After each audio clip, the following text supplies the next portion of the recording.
Finally tonight, a story about one of the true heroes of World War II, a young paratrooper named Jumpin Joe Beyrle.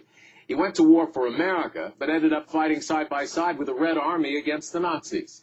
We first introduced you to Beyrle last year. He would have loved all the pomp and ceremony President Bush would be treated to tomorrow in Moscow. Here's NBC's Preston Mendenhall.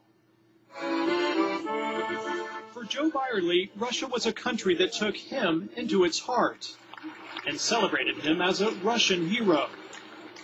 As a 20-year-old from Muskegon, Michigan, Beyrle was captured by the Germans after D-Day. He escaped from a Nazi prison camp and joined Soviet troops fighting toward Berlin. Wounded, he was sent to Moscow. I just thought that if I got out and went east, I could link up with the Soviets. That would be the quickest way home. The Russians have never forgotten Joe Beyrle,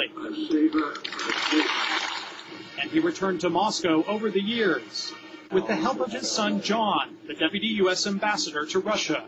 He had a special bond with this country. He fought longer with the Russians than he did with the Americans. The Russians saved his life.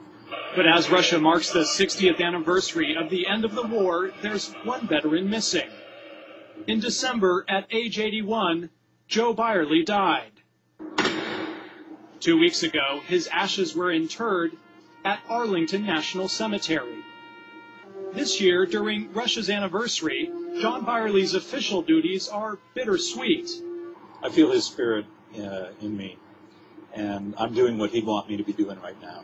Nearly 60 years ago, your dad was walking somewhere not far from here, trying to find his way back to Muskegon, Michigan. Yeah, just on the other side of this wall, in fact, on this Kremlin wall.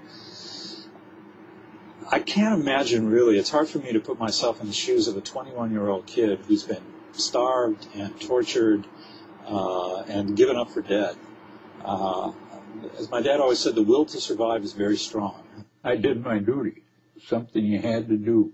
A soldier who did duty for two countries that today both count Joe Beyrle as one of their own.